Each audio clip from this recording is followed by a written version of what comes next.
Hello. Um, this is me. This is Terrell Thomas, bringing to you sometime want to start new called Till Now. Till is an acronym for Truth and Love Now. This particular episode or story I want to begin with, I'm kind of doing a little random talking, but I just want to share with you something that was on my mind, something I've been thinking about for a very long time in my life coming up, and just wanted to get it out here and share it. I've been blessed in my life to have a pretty much a privileged life. I would say I call it privileged because I had parents who both loved me and they loved their children enough that they would uh, share life from a perspective of hard work, diligence, persistence, and they conveyed that to my older sister and my little brothers. And I'm so grateful to them for that. I was blessed not to ever miss a meal. Some of you all might be able to see that in the big gut here. Um, that's by the grace of God. There's no question about that. The Lord has been in my life all of my life, and and I just want to share one of my life experiences that I found very perplexing. I was blessed that my parents moved us to um, a different neighborhood, I'll say, a place that they had always dreamed of living in, and they were blessed to work diligently and consistently, and they provided and was able to move us into a prominent neighborhood called South Shore in the city of Chicago, on the south side of Chicago, the southeast side. And I didn't know any better. I'm a kid. But we were blessed to have a lot of white folks that lived around us. Uh, some look at that as a badge of honor. Some look at it as, wow, you've come up, you've arrived. I just look at it as another neighborhood we got a chance to live in. I didn't know certain dynamics, but I will tell you something that was troubling to me, and I'm going to do some fast forwarding and some moving very quickly in the time frame and the timeline. So I'm a little kid, and I'm blessed to have these people around us. We were the second black family on the block, and being the second black family, I didn't know the significance and meaning then. I know what it means now. Uh, but nevertheless, my neighbors were nice. We were able to literally walk into the next door neighbor's yard and play with them and their kids and do various things. It was fun. It was fun coming up. I have a blessed life. God has been and is good to me, and I'm grateful to Him for that. Though I have family members that lived in the projects and things of that nature, but again, I just looked at it as another place where we live. We're going to visit grandma, going to visit auntie. That's where we lived. It wasn't this negative stigma to me as a kid. I'm going to visit family. That's what you do. But in the community in which we lived, um, we had doctors and lawyers and was able to, one of our neighbors had a pool in his backyard, which was cool. He invited us over to be able to do that. It was cool. But then something happened. All of a sudden, our white neighbors began to leave. I didn't know why. Again, I'm a kid. I don't know the dynamics of this at this particular time, but well, slowly but surely, one by one after another, leaving the neighborhood.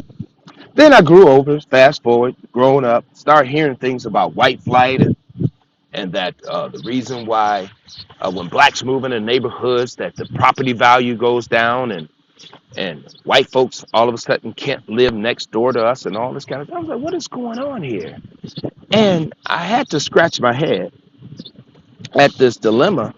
And I thought for a minute. I said, okay, um, how is it that just because a different resident comes in, that affects the whole neighborhood or the value of a home just because the person who entered in happened to be another color? That threw me aback. I'm like, That didn't make sense to me. And so I started hearing these varying arguments about this white flight and why they leave and what people hold and all this stuff. And I'm like, really? This is what we're tripping on? This is where we're going with this? And so my little pea brain, some of y'all know me. I'm a people person. I love people, period. I don't care who you are, where you come from. I love you because God told me to love you. And even before God told me to love you, I just love people. It's just a part of my innate nature. I'm not taking any credit for it. This is the way the Lord made me. And I love it. I love the fact that I love people. But going back to this particular situation and why I'm sharing this today is because I have a question for my white brothers and sisters out there.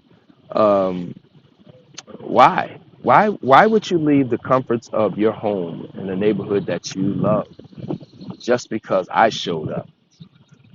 And why would the property value go down just because I showed up? And what about this? This is something I thought about. What if you didn't leave? What if you just stayed?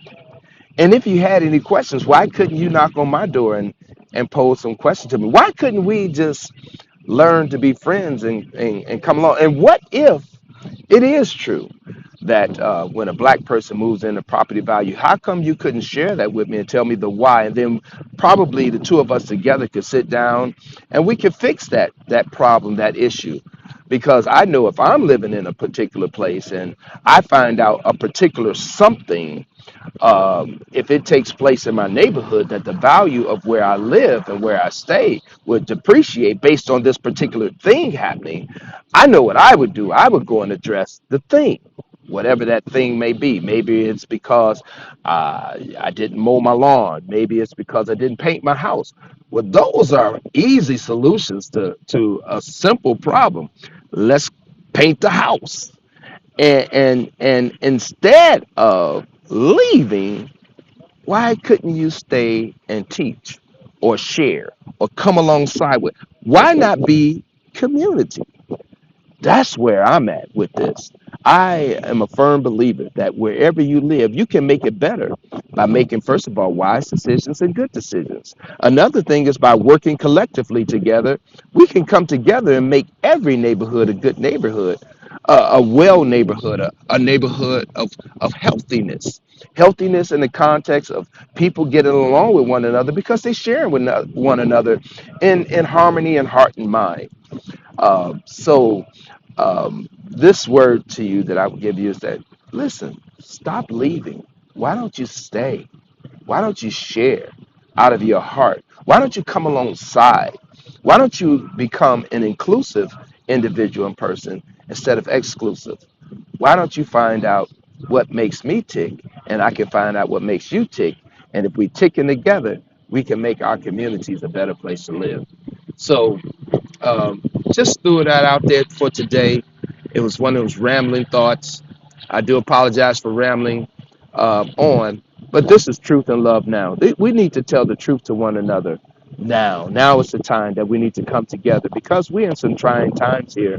And the only way it can get better is if we get together. So let's get together. Let's love one another. Let's show care for one another. And listen, my white brothers and sisters, stop leaving. Stay there. Show us the way if we don't know the way, or come alongside. Let's work together. Let's be a community. Love you. Love you to life.